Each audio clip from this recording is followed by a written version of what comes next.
하늘의 문을 여소서 이곳을 주목하소서 주를 향한 노래가 꺼지지 않으니 하늘을 열고 보소서 이곳에 임재하소서 주님을 기다립니다 기도의 향기가 하늘에 닿으니 주여 임재하여 주소서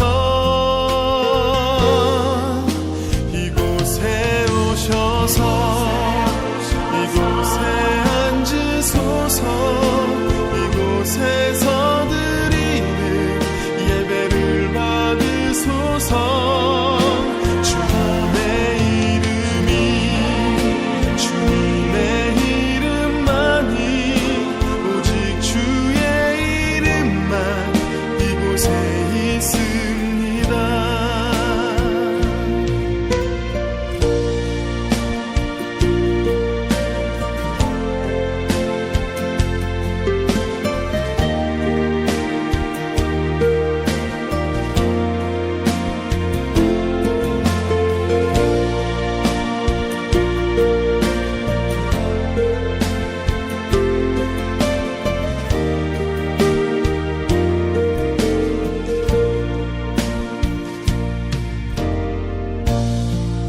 하늘의 문을 여소서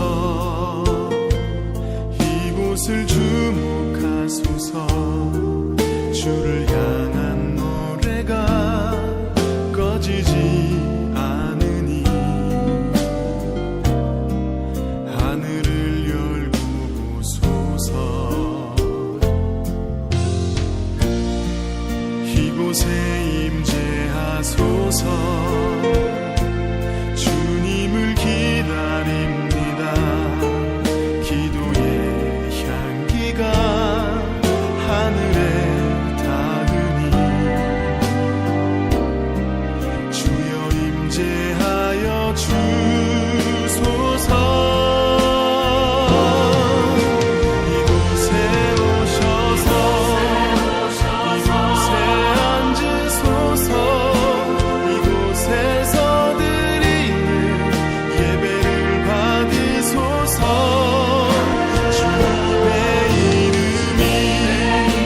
주님의 이름만이 오직 주의 이름만 이곳에 있습니다. 이곳에 오셔서 이곳에 앉으소서 이곳에서 드리는 예배를 받으소서 주님의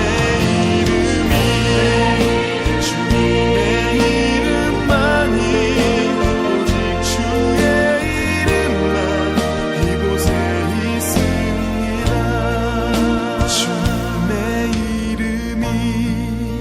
주님의 이름만이 오직 주의 이름만 이곳에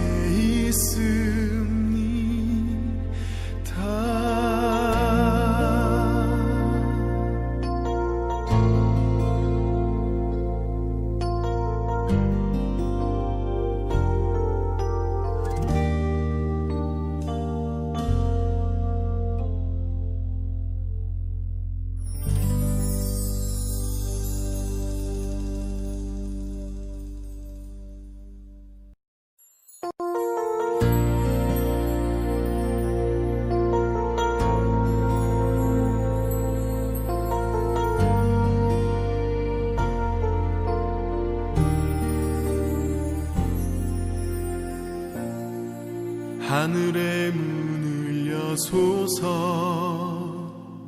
이곳을 주목하소서 주를 향한 노래가 꺼지지 않으니 하늘을 열고 보소서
하소서. 이곳을 주목하소서. 주를 향한 노래가 꺼지지 않으니 하늘을 열고 보소서.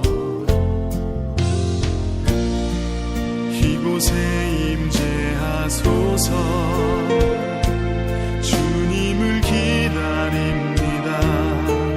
기도의 향기가 하늘에 닿으니 주여 임재하여 주소서. 이곳에 오셔서 이곳에 앉으소서. 이곳에서 드리는 예배를 받으소서.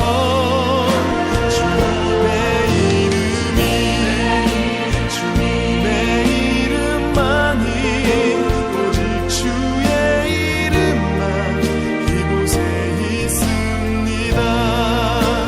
이곳에 오셔서 이곳에 앉으소서.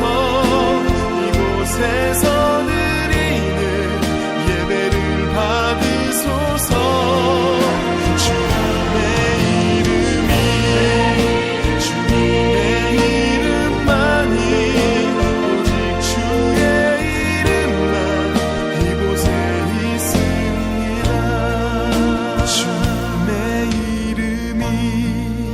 주님의 이름만이 오직 주의 이름만 이곳에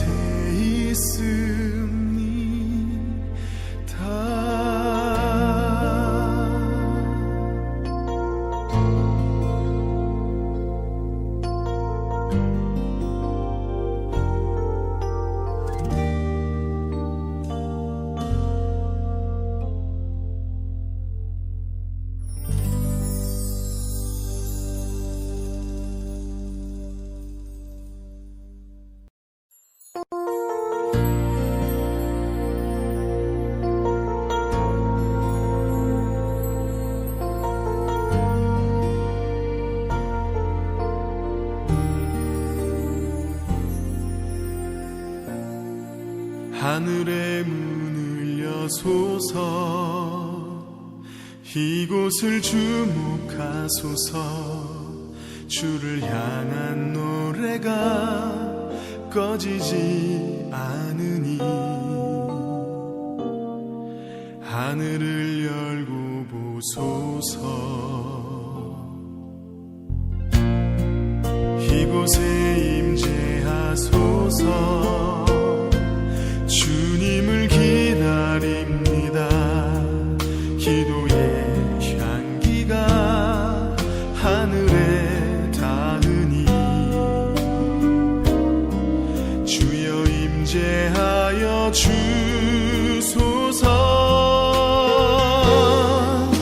이곳에 오셔서 이곳에 앉으소서. 이곳에서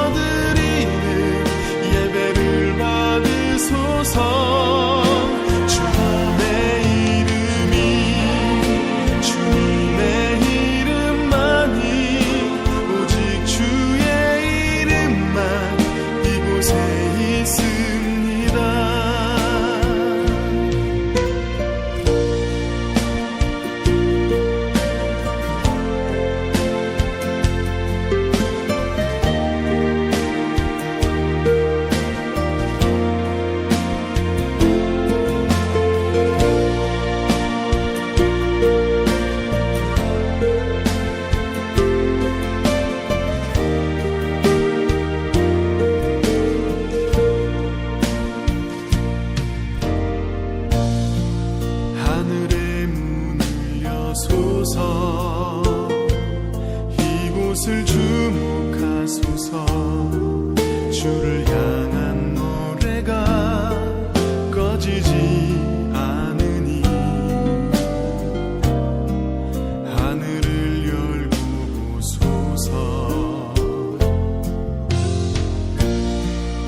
이곳에 임재하소서. 주님을 기다립니다. 기도의 향기가 하늘에 닿으니 주여 임재하여 주소서.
할렐루야. 오늘도 복된 날입니다. 우리 다 함께 묵상기도 드리시며 하나님 앞에 예배 드리겠습니다. 할렐루야. 우리 하나님을 찬양하는 일이 선함이요 찬송하는 일이 아름답고 마땅하도다. 여호와께서 예루살렘을 세우시며 이스라엘에 흩어진 자들을 모으시며 상심한 자들을 고치시며 그들의 상처를 싸매시는도다. 그가 별들의 수효를 세시고 그것들을 다 이름대로 부르시는도다. 우리 주는 위대하시며 능력이 많으시며 그의 지혜가 무궁하시도다. 여호와께서 겸손한 자들은 붙드시고 악인들은 땅에 엎드러뜨리시는도다. 감사함으로 여호와께 노래하며 수금으로 하나님께 찬양할지어다. 할렐루야. 살아계신 하나님 감사합니다. 우리 하나님의 은혜 가운데 오늘도 귀하고 복된 날 허락하여 주셔서 주님을 예배하는 자들로 저희들을 불러주시니 감사합니다.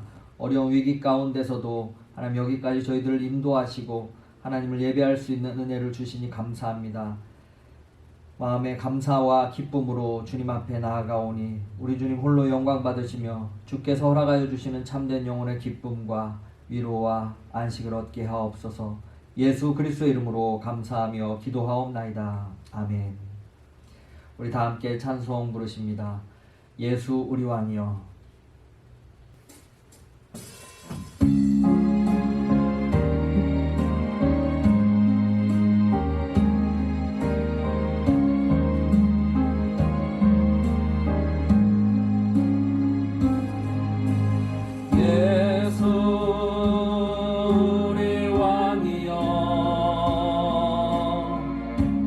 이곳에 오셔서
아멘.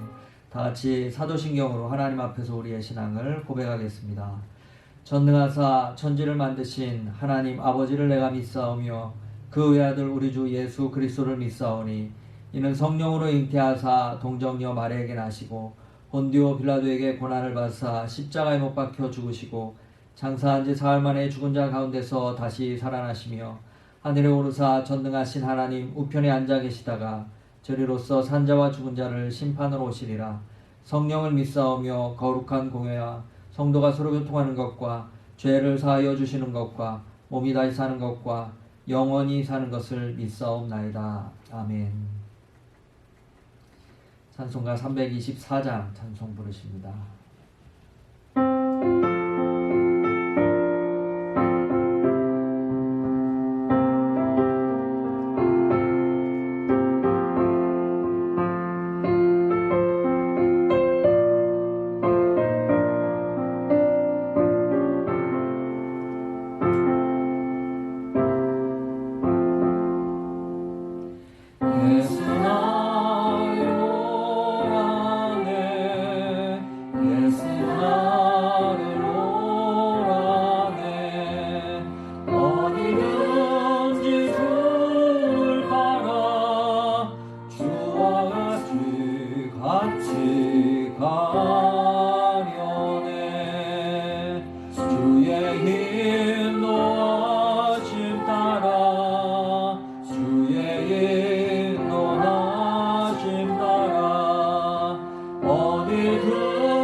겟세마네 동산까지 주와 함께 가려 하네. 피땀 흘린 동산까지 주와 함께 가려네. 주의 인도하심 따라 주의 인도하심 따라 어디든지 주를 따라 주와 같이 가려네. 심판하실 자리까지 주와 함께 가려네. 심판하실 자리까지 주와 함께 가려네. 주의 인도하심 따라 주의 인도하심 따라 어디든지 주를 따라 주와 같이 가려네.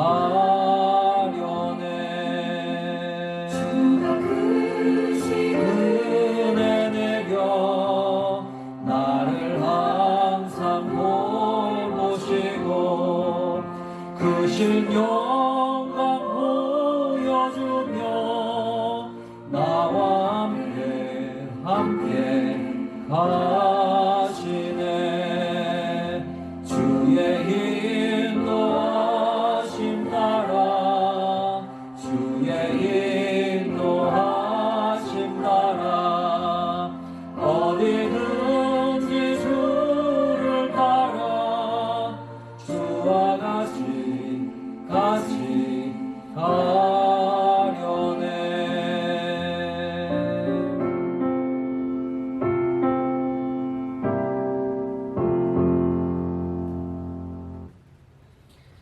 이 시간 예배를 위해서 황미정 집사님 대표로 기도해 주시겠습니다. 할렐루야. 우리의 예배를 받으시기에 합당하신 하나님을 찬양합니다. 각자의 처소에서 드리는 우리의 예배를 받아주시옵소서. 코로나로 인해서 저희가 교회의 크고 작은 공적 모임과 예배를 드리지 못하고 있습니다. 혹여 신앙의 나태가 있을까 두렵습니다. 우리를 긍휼히 여기시고 저희 성도 하나하나를 하나님의 신실한 예배자로 세워주시기를 기도합니다. 하나님, 오늘 선포되는 말씀을 믿음으로 받아 순종하며 살게 하여 주시옵소서. 우리의 돌같은 마음이 깨어지게 하시고 하나님께 예배드림의 감사와 감격을 회복하게 하여 주시옵소서. 하나님, 교회를 위해서 기도합니다. 이한 선교교회가 더 든든해지게 하시고 세상에 선한 영향력을 미칠 수 있는 교회가 되게 하여 주시기를 기도합니다. 하루속히 모든 예배와 사역이 정상으로 돌아갈 수 있게 하시고 복음의 능력을 통하여 이 지역사회가 살아나게 하여 주시옵소서. 사역하시는 목사님들을 축복하여 주셔서 하나님의 말씀에 민감하게 반응하며 세미한 음성에 즉각적으로 순종함으로 하나님을 기쁘시게 하는 목사님들이 되게 하여 주시옵소서. 하나님, 성도들을 위해서 기도합니다. 정신적, 신체적 질병으로 기도하는 성도들에게 치료의 광선을 비춰주셔서 치유되고 온전해지는 은혜가 넘치게 하여 주시옵소서. 경제적 어려움, 가정의 어려움, 자녀의 문제 가운데 있는 성도들이 문제를 극복하는 지혜와 소망을 가지게 하소서. 이런 어려움들이 신앙의 걸림돌이 되게 하지 마시고 더욱 주님을 붙잡고 일어나게 하여 주시옵소서. 또한 세계 열방과 선교사님들의 사역을 위해 기도합니다. 세계 열방 가운데 확산되고 있는 코로나 바이러스를 소멸하여 주시고 더 이상 확산되지 않고 소멸되는 과정을 통해서 모든 열방이 온 천하의 주인이 하나님이심을 알게 하여 주시옵소서.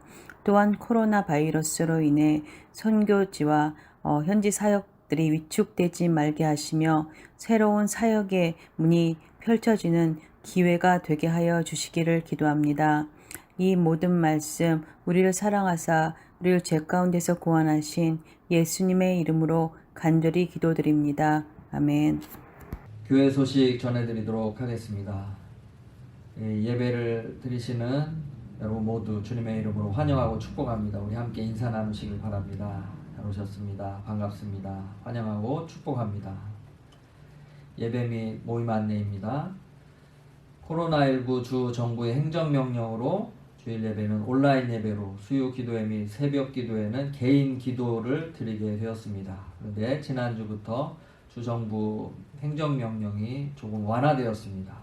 그래서 현장 예배가 가능할 수 있도록 이렇게 조치가 내려졌는데 그럼에도 불구하고 아직까지 좀 더 지켜봐야 하는 상황이고 서로가 더 조심해야 되는 상황이기 때문에 저희 교회는 EM의 경우에는 6월 한 달 동안 계속해서 온라인 예배로 진행을 하고 KM 같은 경우에는 온라인 예배와 그리고 현장 예배를 함께 드리는 것으로 이렇게 진행을 하려고 합니다. 그래서 다시 정리해드리면 EM 예배는 6월 한 달 동안은 계속해서 온라인 예배로 그리고 7월부터는 현장 예배로 그리고 KM 한국어 예배는 6월부터 그러니까 다음 주부터는 온라인 예배와 그리고 현장 예배를 함께 병행하는데 조금이라도 몸이 불편하시거나 또한 힘드신 분들은 온라인 예배로 계속해서 드려주시면 되겠습니다.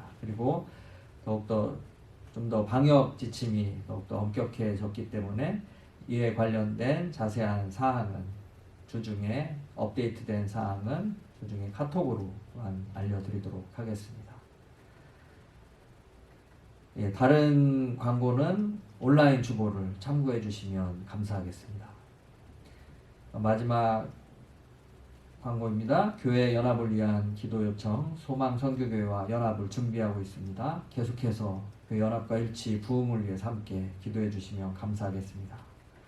다른 광고 온라인 주보를 참고해 주시고 함께 찬양 드리며 준비하신 예물 하나님 앞에 봉헌해 드리겠습니다.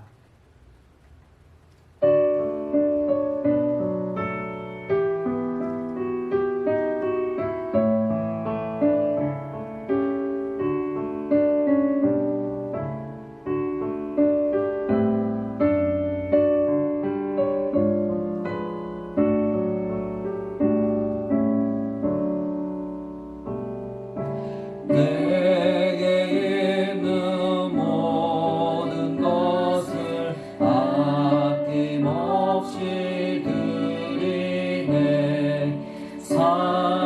사랑하고 의지하며 주만 따라 살리라. 주께 드리네 주께 드리네 사랑하는 구주 앞에 모두 드리네. 내게 있는 모든 것을 겸손하게 드리네. 세상 욕심 멀리하니 나를 받아주소서. 주께 드리네 주께 드리네 사랑하는 구주 앞에 모두 드리네. 내게 있는 모든 것을 주를 위해 드리네. 주의 성령 충만하게 내게 내려주소서. 주께 드리네 주께 드리네 사랑하는 구주 앞에 모두 드리네.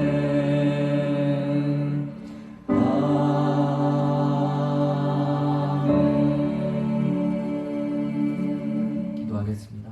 하나님 감사합니다. 올해 마지막 주일 우리 하나님께 귀한 예배를 통하여 영광 돌릴 수 있는 복된 은혜를 허락하여 주시니 감사합니다. 코로나19로 인하여 전 세계가 혼돈과 하나님 고통 가운데 있음을 바라봅니다.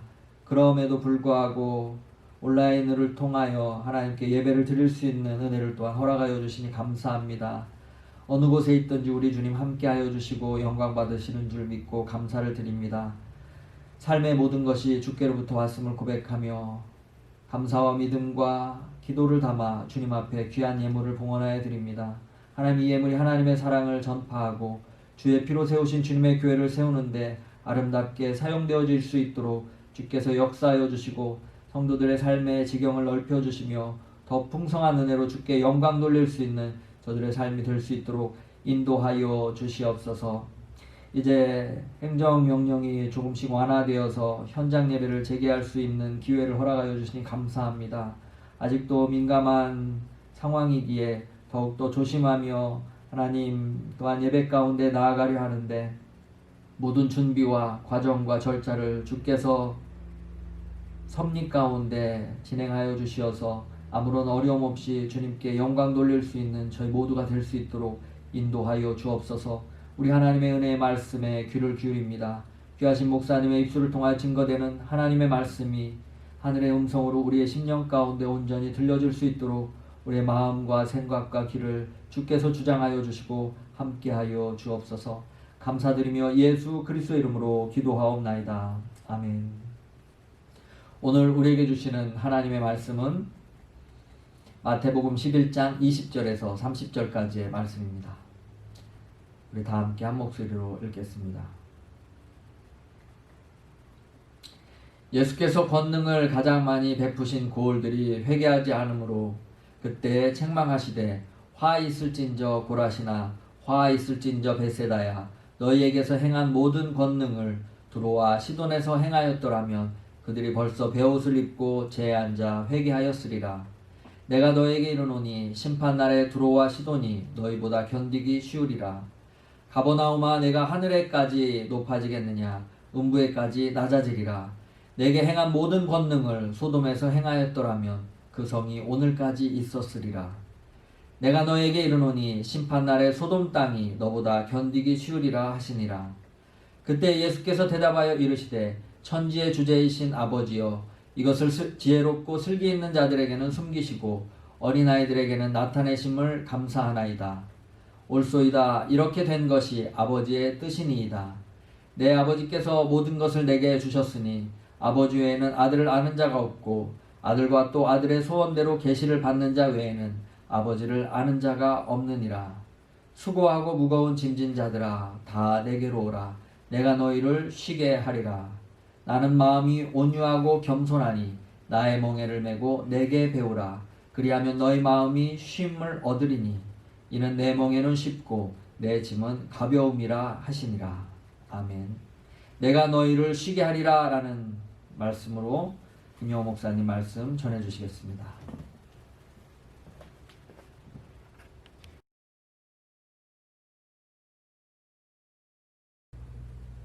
네, 오늘은 제가 어린 시절 목사님께 들었던 예화를 먼저 소개하고자 합니다. 아주 오래전에 어느 시골 마을에 할머니 한 분이 무거운 짐을 버리고 길을 걸어가고 계셨습니다. 그 당시에는 자동차를 구경하기도 힘든 때였는데 우연히도 한 차가 그 길을 지나가면서 할머니를 보고 차에 태워드렸습니다. 그렇게 차를 타고 가는 중에 이 태워주신 분이 할머니를 보니까 할머니가 아직도 머리에 무거운 짐을 이고 계시는 거예요. 그래서 할머니에게 할머니 그 짐을 옆에 내려놓으시고 편히 가십시오 라고 말씀을 드렸더니 할머니가 대답하시기를 아이고 나 혼자 한 자리 차지하고 얻어 타고 가는 것도 죄송한데 어떻게 짐까지 한 자리를 차지하겠습니까? 짐은 당연히 내가 지고 가야지요. 그렇게 대답하셨다는 거예요. 어린 시절에 들었던 설교 말씀은 기억나지 않는데 그 예화를 들으면서 제가 그런 생각을 했습니다. 참 할머니 어리석으시다, 미련스럽다. 아니 어차피 차를 얻어 타고 가시는데 그 짐을 옆에 내려놓는들 어떤 문제가 생기겠나, 똑같은 거 아닙니까? 그 짐을 지고 계시면 태워주신 분도 불편하고 할머니도 힘드실 텐데 참 할머니가 미련스럽고 어리석다라고 제가 생각을 했었습니다. 그런데 제가 지금껏 신앙생활을 해오고 또 목회를 해오면서 드는 생각은 그 할머니와 저가 크게 다르지 않다는 것이죠. 또 더 나아가서 이 시대의 신앙생활을 하는 많은 사람들의 모습이 그 할머니의 모습과 비슷하다는 것입니다. 왜냐하면 우리 모두가 예수 믿고 천국 백성이 되었다고 하면서도 천국의 기쁨을 맛보며 살아가는 사람은 많지 않습니다. 예수님은 우리에게 항상 기뻐하라, 쉬지 말고 기도하라, 범사에 감사하라 이렇게 말씀하셨지만 실제 우리의 삶을 돌아보면요, 그와 정반대의 삶이죠. 항상 걱정하고 쉬지 않고 근심하고 범사에 염려하는 그러한 삶을 우리는 살아가고 있습니다. 또한 전능하신 하나님이 우리의 아버지라고 우리가 고백을 하지만 우리는 늘 이 땅을 살아갈 때에 먹고 살기 위하여서 힘쓰고 수고하고 애를 쓰고 피곤하여 지쳐있는 그러한 모습들입니다. 또 우리는 예수를 영접하고 하나님의 자녀의 권세를 받았다고 얘기하지만 우리는 늘 어려운 문제를 만날 때마다 늘 당황해하고 힘들어하고 불안해하고 두려워합니다. 이러한 인생이 우리의 삶입니다. 많은 사람들이 다 그렇게 살아갑니다. 수고하고 무거운 짐을 지고 고통받고 있습니다. 특별히 지금과 같은 이런 코로나 사태 때는 더욱 그런 짐과 멍에가 우리에게 무겁습니다. 그런데 그러한 우리들에게 오늘 예수님께서 본문을 통하여서 큰 복음의 말씀을 우리에게 주셨습니다. 바로 28절입니다. 수고하고 무거운 짐진 자들아 다 내게로 오라. 내가 너희를 쉬게 하리라. 여러분, 이것이 복음의 핵심 아니겠습니까? 수고하고 무거운 짐을 진 자들은 다 오라는 겁니다. 구별과 차별이 없다는 것이죠. 누구든지 잘났든지 못났든지 가졌든지 없든지 누구든지 예수님 앞에 나오기만 하면 내가 너희를 쉬게 해주겠다는 것입니다. 마치 요한복음 7장에 주님께서 말씀하시기를 누구든지 목마르거든 내게로 와서 마시라. 나를 믿는 자는 성령의 이름과 같이 그 배에서 생수의 강이 흘러나리라. 같은 말씀 아니겠습니까? 이것이 복음의 핵심입니다. 누구든지 예수께로만 가면 내가 너희를 쉬게 해주는 안식을 우리에게 주시겠다고 말씀하십니다. 이것은 우리가 힘들어서 잠깐 쉬는 휴식과는 다른 이야기입니다. 하나님이 주시는 안식은요, 휴식이 아니라 절대적인 평화와 기쁨을 누리는 영원한 안식인 것입니다. 주님은 내가 너희를 쉬게 하리라, 내가 너희에게 이 안식을 주겠다고 말씀하십니다. 우리에게 영원한 안식을 주실 수 있는 분은 예수님밖에 없습니다. 왜냐하면요, 여러분, 왜 우리 인간들이 이런 수고와 멍해를 지게 됐습니까? 왜 우리에게 이런 고통과 아픔과 슬픔과 죽음이 찾아오게 됐습니까? 그 원인이 있다는 것이에요. 그 원인을 없애지 않으면 우리에게는 날마다 그 수고와 고통이 반복이 되는 것입니다. 그 원인이 무엇입니까? 죄입니다. 이 온 우주 가운데 우리의 죄의 문제를 해결해 주실 수 있는 분은 예수님밖에 없습니다. 그래서 죄를 해결해야 우리의 고통과 힘듦과 수고와 멍에는 사라지게 되어 있다는 것입니다. 그럼 하나님은 모든 사람을 다 사랑하십니다. 공평하게 모든 사람을 사랑하시지만, 그러나 하나님에게도 자꾸 마음이 끌리는, 신경이 쓰이는 그러한 사람들이 있습니다. 어떠한 사람들일까요? 옛날에 이런 얘기가 있습니다. 한 어머니가 두 아들이 있었습니다. 한 아들은 우산장수고요, 한 아들은 집신장수였습니다. 이 이야기도 버전이 많더라고요. 어떤 사람은 우산장수, 부채장수, 또 어떤 사람은 남학신장수, 집신장수 이렇게 얘기하시더라고요. 근데 제가 들은 얘기는 한 아들은 우산장수고 한 아들은 집신장수예요. 문제는 이 어머니가 365일 걱정이 끊일 날이 없는 거예요. 왜냐하면 날이 좋은 날에는요, 집신장수 아들은 괜찮은데 우산장수 아들 때문에 걱정이 많은 거예요. 우산을 팔 수 없으니까 그 아들이 어떻게 먹고 살아야 되나. 또 반대로 비가 오는 날이면 우산장수 아들은 걱정이 안 되는데 집신장수 아들이 걱정이 되는 거예요. 날이 비가 와서 집신을 못 팔 텐데 그 아들이 어떻게 살아야 되나. 이 어머니는 365일 늘 걱정 근심이 있는 거죠. 그럼 만약 이런 분이 저를 찾아와서 신앙 상담을 한다고 하면요, 제가 뭐라고 대답하겠습니까? 저는 이렇게 상담할 거예요. 그런 식으로 생각하면 안 됩니다. 반대로 생각하셔야죠.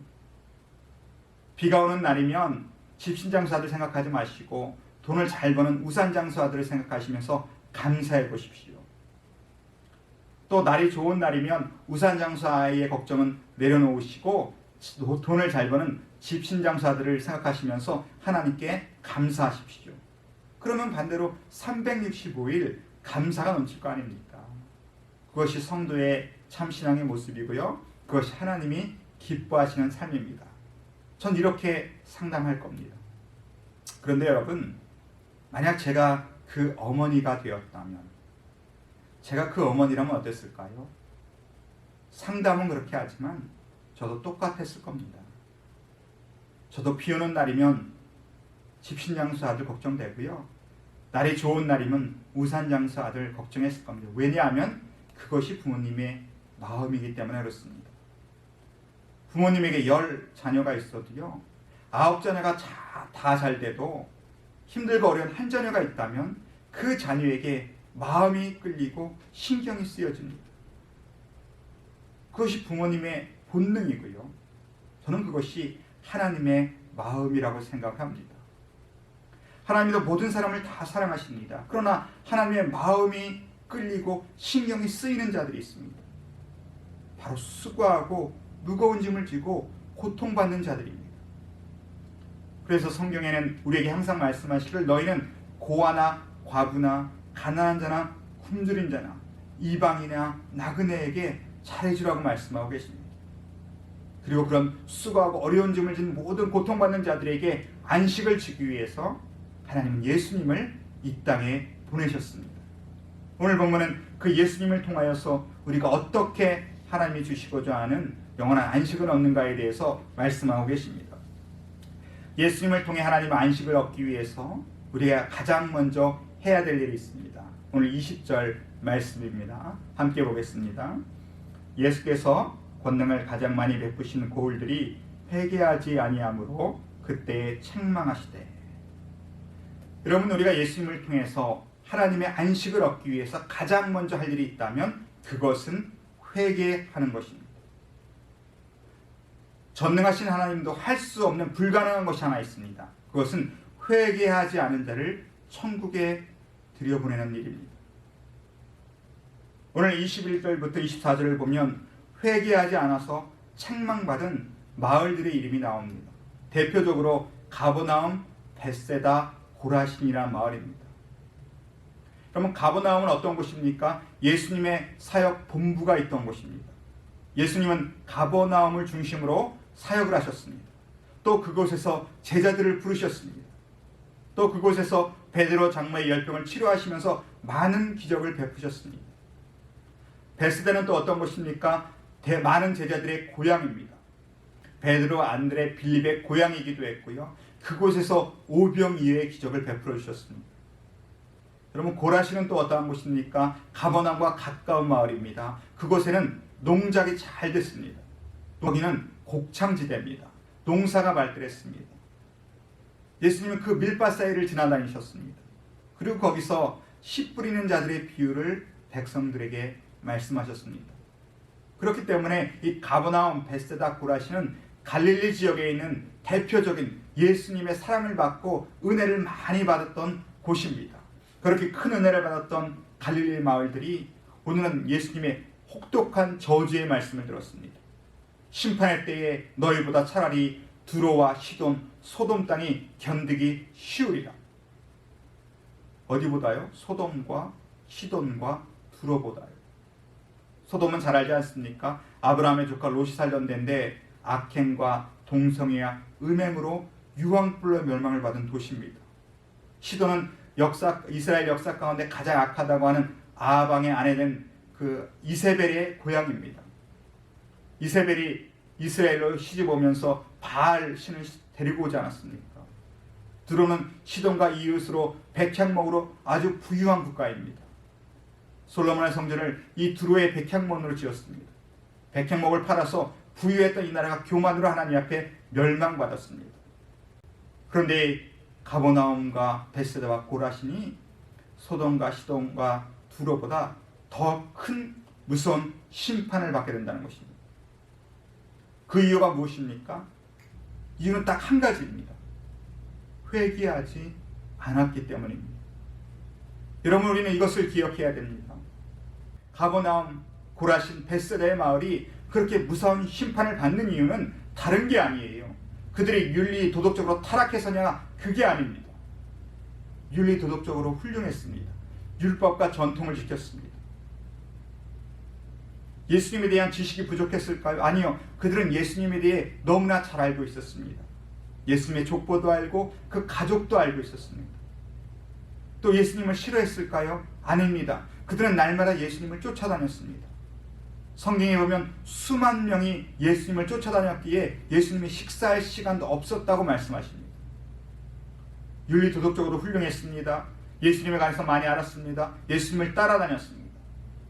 누구보다 기적을 많이 보고 누구보다 은혜의 말씀을 많이 들었습니다. 그런데 지옥에서 가장 무서운 고통을 당할 것입니다. 이유는 딱 하나예요. 회개하지 않았기 때문에 그렇습니다. 여러분, 회개가 쉬울까요? 어려울까요? 우리는 너무 회개를 쉽게 생각합니다. 단순한 도덕적인 윤리적인 반성이나 후회를 회개로 착각을 한다는 것이죠. 성경이 말씀하는 회개, 메타노에오란 단어는 마음이 바뀐다 이런 뜻입니다. 마음이 바뀌었다는 얘기는요, 사람이 바뀌었다는 얘기입니다. 사람이 바뀌었다는 얘기는 삶의 목적과 인생의 가치관이 바뀌었다는 얘기예요. 쉽게 말하면 사람이 다시 태어난 것과 똑같습니다. 이전과 완전히 다른 사람입니다. 그래서 본 어게인이라고 말씀하지 않습니까? 여러분, 진정한 하나님의 성도는 본 어게인, 거듭나는 역사가 있어야 됩니다. 안타까운 것은 수많은 은혜를 받고 말씀을 듣고 기적과 능력을 체험하면서도 진정한 회개가 있지 않으면 오늘 하나님 앞에 무서운 심판을 받게 된다는 것입니다. 그럼 예수 믿고 은혜 받고 능력을 체험하는 것도 귀한 일입니다. 그러나 매우 두렵고 조심스러운 일입니다. 왜냐하면 여러분이 체험한 그 기적과 그 은혜도요, 여러분의 구원을 보장해 주지 않기 때문에 그렇습니다. 회개는 우리의 마음이 바뀌고 우리의 삶이 바뀌고 인생의 주인이 바뀌는 것입니다. 이전까지는 내가 내 삶의 주인이었다면 이제부터는 하나님이 내 삶의 주인이 되시는 그러한 삶, 이전에는 내 목표와 내 꿈을 위해 살았다면 이제는 하나님의 꿈과 비전을 위해서 살아가는 삶, 그것이 회개한 삶입니다. 기적과 은혜의 말씀은 우리에게 회개하라고 기회를 주시는 것입니다. 여러분 정말 회개하셨습니까? 여러분 거듭나셨습니까? 여러분 회개하고 삶의 주인이 바뀌고 인생의 목표가 바뀌었습니까? 기적을 체험하는 것보다, 은혜의 말씀을 듣는 것보다 우리에게 더 중요한 것이 있다면 회개하는 것입니다. 사도행전 2장 38절에 보면 베드로가 이르되 너희가 회개하여 각각 예수 그리스도의 이름으로 세례를 받고 죄 사함을 받으라. 그리하면 성령을 선물로 받으리니. 하나님은 회개하는 자에게 성령을 선물로 주십니다. 그 성령을 받고 그 성령과 함께 신앙생활하는 것이 진정한 신앙생활입니다. 근데 오늘 갈릴리의 마을들은 회개가 불가능했습니다.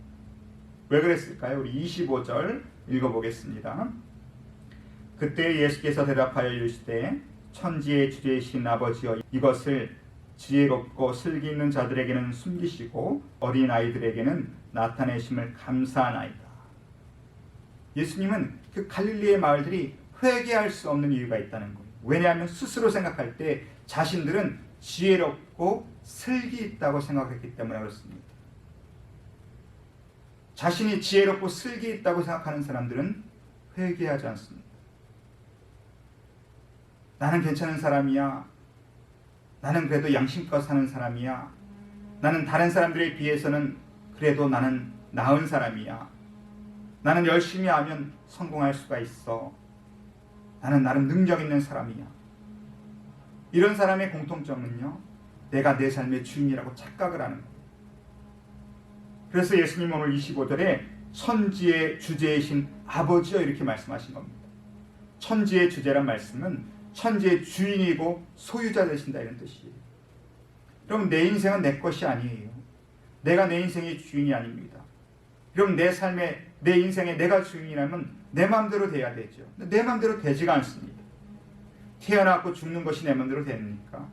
성공과 실패가 내 마음대로 됩니까? 안 됩니다. 왜냐하면 내 삶의 주인은 내가 아니기 때문에 그렇습니다. 내가 스스로 지혜롭고 슬기롭다라고 생각하면 회개할 수가 없습니다. 그러나 회개가 가능한 사람들이 있습니다. 예수님은 어린 아이들과 같은 사람이라 말씀하십니다. 여러분 그냥 아이도 아니에요. 어린 아이입니다. 요즘 아이들은 너무 어른스러워요. 그래서 예수님도 어린 아이 같은, 어린 아이란 말은 부모만 절대적으로 의존하는 사람이라는 뜻입니다. 어린 아이는 큰 문제든 작은 문제든 엄마 아빠에게만 매달려요. 부모님만 찾습니다. 부모님만 의지합니다. 하나님은 그걸 원하십니다. 하나님은 가장 기뻐하는 사람이 누굴까요? 하나님만 의지하는 사람입니다. 바로 다윗과 같은 사람입니다. 그럼 다윗의 시편 7편을 한번 보십시오. 시편 7편에는 표제가 있습니다. 다윗의 시가yon 이렇게 되어 있습니다. 그럼 시가연이란 말은 영어로 말하면 랩소디라는 얘기입니다. 랩소디, 한국말로 말하면 광시곡이라는 얘기입니다. 여러분 광시곡이 무슨 뜻입니까? 미친 듯이 부르짖는 시라는 뜻입니다. 그 시편 7편을 보면 다윗이 하나님 앞에 부르짖습니다. 하나님 도와주지 않으면 저는 죽게 생겼습니다. 이렇게 얘기합니다. 근데 왜 그런 노래를 했을까요? 표제를 읽어보면 베냐민 사람 구시의 이야기를 듣고 나서 이렇게 되어 있습니다. 베냐민 사람 구시가 다윗에게 뭐라고 협박을 했던 것 같아요. 그런데 여러분 베냐민 사람 구시가 누굴까요? 아무도 모릅니다. 성경에 여기 딱 한 번 이름이 나옵니다. 그 말은 무슨 말입니까? 별로 대단한 사람이 아니라는 거예요. 무명의 사람이라는 것이죠. 그 정도의 사람이면 다윗이 스스로 해결할 수도 있을 터이고 부하들을 시켜서 없앨 수도 있었을 것입니다. 근데 다윗은 베냐민 사람 구시가 협박을 했을 때도, 그가 말을 했을 때에도 그는 마치 정말 자기 힘으로는 아무것도 할 수 없는 것 같이 하나님께 부르짖었습니다. 골리앗을 만날 때도 하나님만 의지했습니다. 그러나 다윗은 베냐민 사람 구시를 만나도 하나님을 동등하게 의지를 합니다. 여러분, 골리앗을 만났을 때 부르짖는 건 쉽습니다. 사울을 만났을 때 부르짖는 건 쉽습니다. 압살롬을 만났을 때 부르짖는 건 쉽습니다. 그러나 구시를 만났을 때 부르짖는 건 어렵습니다. 보통 사람들은요, 베냐민 사람 구시 정도는 스스로 해결하려고 합니다. 여리고성을 정복할 때 하나님께 부르짖는 건 쉽습니다. 그러나 아이성을 정복할 때는 부르짖는 게 쉽지 않습니다. 내 힘으로 하려고 합니다. 그러나 다윗은 골리앗을 만나든지 구시를 만나든지 여리고성을 만나든지 아이성을 만나든지 100% 하나님께 부르짖습니다. 그래서 하나님은 다윗을 내 마음에 합한 사람이라 얘기합니다. 우리는 어린아이와 같아야 됩니다. 우리는 너무나 어른인 척해요.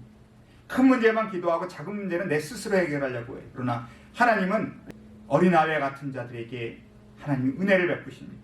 오늘 26절에 예수님 말씀하시기를 옳소이다 이렇게 된 것이 아버지의 뜻이니이다. 옳소이다 이 말은 은혜로다 이런 뜻입니다. 하나님 이것이 당신의 은혜입니다. 지혜롭고 슬기다운 자들에게 숨기시고 어린아이같이 미련하고 약한 자들에게 그들의 회개를 받으시고 성령을 부어주시는 것, 이것이 은혜라는 것이죠. 그러한 성령을 받았을 때 27절에 보면 내 아버지께서 모든 것을 내게 주셨으니 아버지 외에는 아들을 아는 자가 없고 아들과 또 아들의 소원대로 계시를 받은 자 외에는 아버지를 아는 자가 없느니라.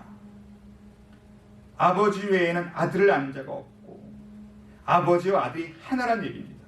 예수님의 신성을 얘기하는 것이죠. 그리고 아들과 아들의 소원대로 계시를 받은 자 외에는 하나님 아버지를 알 수가 없느니라. 아들과 아들의 소원대로 계시를 받은 자, 회개하고 성령을 받은 자만이 하나님을 알게 되는 이 회개한 자의 축복입니다. 회개를 통하여 우리는 성령을 받고요, 성령을 통하여 우리는 하나님을 알아가는 것입니다. 고린도전서 2장 10절에 오직 하나님이 성령으로 이것을 우리에게 보이셨으니 성령은 모든 것 곧 하나님의 깊은 것까지도 통달하시느니라. 우리 하나님은요, 성령 안에서만 우리가 알아갈 수 있는 것입니다. 난 우리 모두가 회개하고 성령 받고 하나님을 알아가시길 주님의 이름으로 부탁드립니다. 두 번째 우리가 할 일이 있다면 우리 29절입니다. 나는 마음이 온유하고 겸손하니 나의 멍에를 메고 내게 배우라. 그리하면 너희 마음이 쉼을 얻으리니. 두 번째 예수님이 우리에게 주님과 함께 멍에를 매자 이렇게 말씀하고 계십니다. 멍에하면 우리는 부정적인 생각이 먼저 들죠. 힘들겠다, 어렵겠다. 그죠? 멍에는 부정적인 느낌이 듭니다. 그렇지만 우리가 그 당시 예수님 당시 팔레스타인의 멍에에 대해서 좀 알아야 돼요. 당시에는 소에게 멍에를 쥐고 밭을 갈 때에 그 멍에는 소 한 마리가 지는 게 아닙니다. 항상 두 마리가 졌다고 해요. 근데 보통 어떻게 했느냐?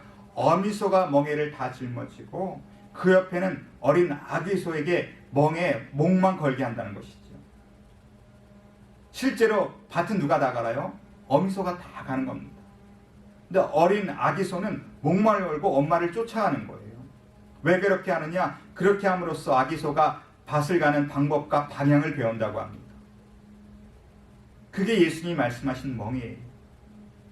내 멍에를 매라는 것은 예수님이 다 멍에를 쥐고 인도하시는데 우리는 거기에 따라만 가면 된다는 것이죠. 아기소가 보면 어미소가 엄청 힘들어 보여요. 땀을 뻘뻘 흘리면서 어미소가 일을 합니다. 근데 아기소는 하나도 힘이 안 는 거예요. 이해가 되지 않겠죠.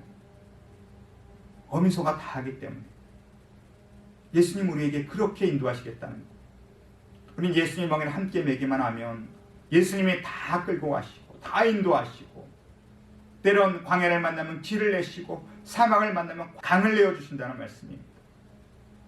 그게 주님이 말씀하시는 멍에입니다. 당시에 많은 사람은 다른 멍에를 메고 있었습니다. 바로 바리새인과 서기관들, 율법사들이 메어준 멍에를 메고 힘들어했습니다. 그들은 율법, 규례, 전통이라는 멍에를 만들어서 백성들에게 씌워줬습니다.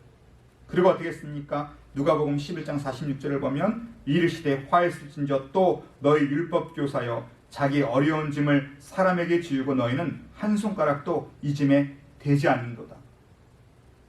백성들에게 율법과 전통의 규례의 짐을 메어줬다면 그들이 그들을 인도해줘야 될 텐데 그들은 손가락 하나 대지 않았다는 것이죠. 그러니까 백성들이 얼마나 힘들고 어려웠겠습니까? 예수님 말씀하시기를 나는 마음이 겸손하고 온유하니. 바리새인 서기관들은 마음이 교만하고 오만했습니다. 그래서 남을 다스리고 착취하고 싶어 했습니다.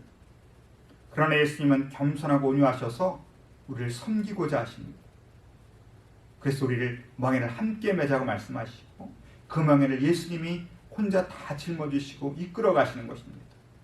우리가 하는 것은 하나도 없습니다. 성령 안에서 우리는 그것을 깨닫게 되고 기뻐하게 되고 감사함으로 주님의 멍에를 함께 매게 되는 것입니다. 그래서 많은 사람들이 그 말씀하시죠. 간증하실 때마다 하나님이 다 하셨어요. 예, 맞습니다. 하나님이 다 하시는 겁니다. 어떠한 때요? 주님과 함께 멍에를 맬 때. 난 여러분이 주님과 함께 멍에를 매서 쉼을 얻기를 주님의 이름으로 부탁드립니다. 마지막으로 주님께서 말씀하시기를 29절에 내게 배우라 이렇게 말씀하셨습니다. 무엇을 배웁니까? 진리의 말씀을 배우는 겁니다. 우리는 성령을 통하여서 하나님의 진리의 말씀을 깨닫게 되는 것입니다. 요한복음 15장 26절에 내가 아버지께로부터 너에게 보낼 보혜사 곧 아버지께로부터 나오시는 진리의 성령이 오실 때에 그가 나를 증언하실 것이요. 요한복음 8장 32절에도 진리를 알지니 진리가 너희를 자유롭게 하리라. 여러분, 성령을 가리켜 예수님은 진리의 영이다 이렇게 말씀하십니다. 성령님은 진리의 영이십니다. 우리는 성령님을 통하여 진리의 말씀을 배우게 됩니다. 디모데후서 3장 16절에는 모든 성경은 하나님의 감동으로 된 것으로 이렇게 말씀하십니다. 성경은 진리의 영이신 성령님의 감동으로 지어진 것입니다. 오늘 진리의 영을 가리켜 예수님은 또한 보혜사라 이렇게 얘기하십니다. 보혜사란 뜻은 옆에서 도와주시는 분이다 이런 뜻입니다. 변호사, 위로자, 상담자, 친구 되신다 이런 뜻입니다. 그러면 성령님이 우리 옆에서 우리를 도와주시니 우리가 힘들 게 뭐가 있습니까? 성령님이 우리의 변호사 되시고 우리의 위로자가 되시고 상담자가 되시고 친구가 되어주신다면 우리는 못 이겨낼 어려움이 없습니다. 그리고 그 성령님이 진리 안에서 우리를 자유롭게 해주신다는 겁니다. 여러분은 진리를 배워야 됩니다. 근데 안타까운 것은 많은 사람들이 말씀을 배우려고 하지 않아요. 성경을 배우려는 수고를 하지 않습니다. 여러분, 세상 사람들이요 진리를 깨닫기 위해서 진리를 그들이 얻기 위해서 얼마나 많은 고행을 하고 수행을 합니까? 그럼 진리를 얻기 위해서 고행하고 수행하는 사람들의 이야기를 들어보면 우리는 감히 상상할 수 없는 그런 고통들입니다. 어떤 사람은 그렇게 고행하고 수행을 통해서 자기가 진리를 깨달았다고 하면서 도를 얻었다, 득도했다라고 얘기합니다. 어떤 자들은 열반에 이르렀다고 얘기합니다. 또 어떤 자들은 자신이 초월했다고 얘기합니다. 그러나 진리는 인간의 능력으로 깨달을 수 있는 게 아니에요. 인간의 수행과 고통으로 깨달을 수 있는 게 진리가 아니라 진리는 진리의 영신 성령이 도와주셔야 된다는 것이죠. 그래서 우리가 설교 듣기 전에 기도하고 말씀 읽기 전에 기도하는 이유가 무엇입니까? 성령님, 제가 말씀을 듣습니다. 성령님, 제가 말씀을 읽습니다. 진리의 영신 성령님이 오셔서 우리의 눈도 열어주시고 귀도 열어주셔서 이 진리의 말씀을 깨닫게 하여 주시옵소서 라고 하나님께 부탁드리고 기도하는 것입니다. 나는 오늘도 이 말씀을 통하여 진리의 영이신 성령이 우리의 눈과 귀를 열어주시길 주님의 이름으로 부탁드립니다.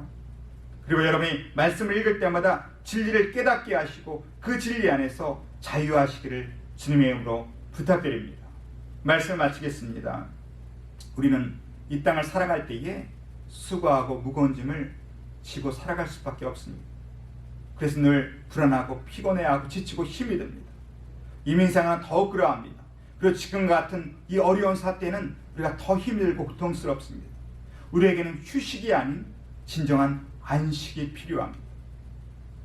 오늘은 그 안식을 얻으라고 우리에게 말씀하십니다. 여러분, 회개하십시오. 어린아이와 같이 하나님께 매달리십시오. 나는 지혜롭고 슬기롭다고 착각하지 마시고 어린아이같이 하나님께 매달리고 회개할 때에, 우리 인생의 주인이 바뀔 때에 하나님은 우리에게 성령을 선물로 주십니다. 그리고 성령의 도움으로 주님의 멍에를 함께 메십시오. 주님이 우리를 이끌어 가십니다.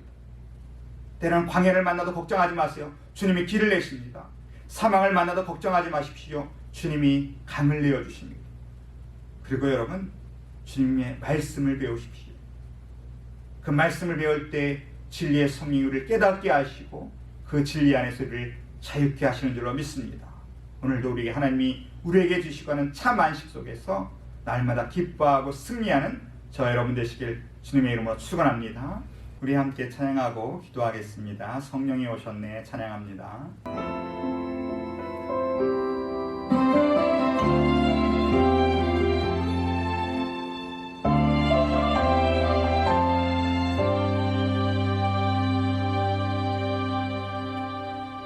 무한 시절 지날 때 기쁜 한숨 내쉴 때 그런 풍경 보시며 간직하는 분이네. 고와 같이 너희를 버려두지 않으리. 내가 너희와 영원히 함께하리라.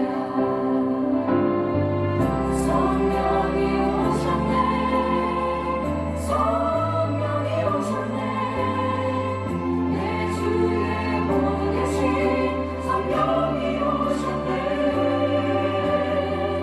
우리 인생 가운데 친히 찾아오셔서 그 나라 꿈꾸게 하시네. 억눌린 자가 친자, 자유함이 없는 자, 피난처가 되시는 성령님 계시네. 주의 영이 계신 곳에 참 자유가 있다네. 진리의 영이신 성령이 오셨네. 성령이 오셨네. 성령이 오셨네. 내 주에 보내신 성령이 오셨네. 우리 인생 가운데 친히 찾아오셔서 그 나라 꿈꾸게 하시네.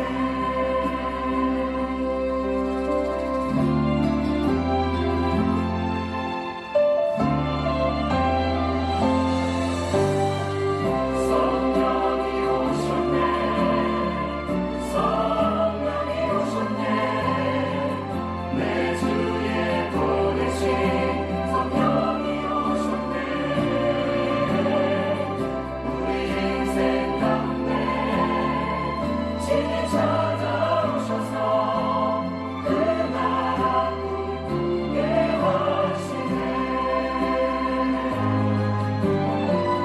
성령이 오셨네.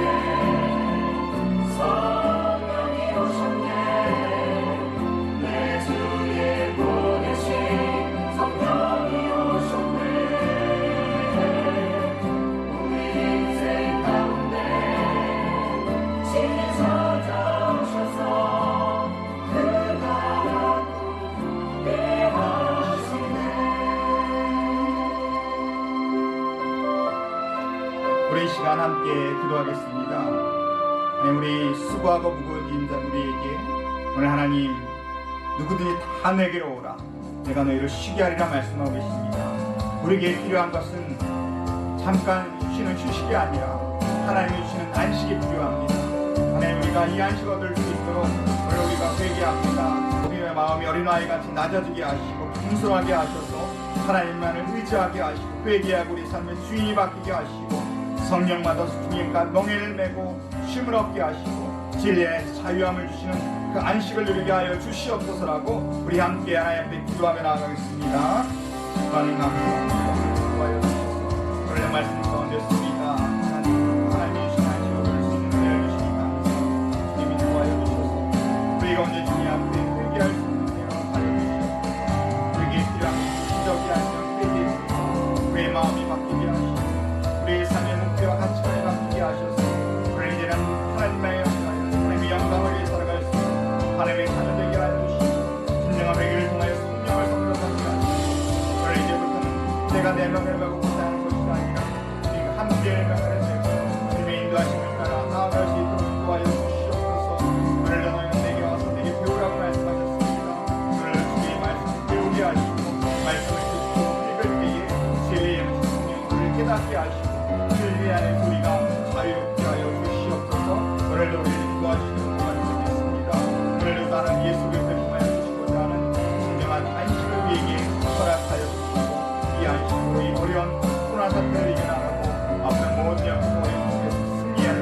너희를 내게 하여 주시옵소서. 예수님 이름으로. 하나님 감사합니다. 오늘도 말씀을 통하여 새로운 은혜와 도전 주시니 감사합니다. 수고하고 무거운 짐진 자들아 다 내게로 오라 내가 너희를 쉬게 하리라 말씀하셨습니다. 하나님 우리 인생 가운데 수고하고 무거운 짐 때문에 고통받고 어려워하고 있지만 오늘 주님 앞에 나아가게 하시고 참된 회개를 할 수 있도록 인도하여 주시옵소서. 하나님 우리에게는 휴식이 아닌 안식이 필요합니다.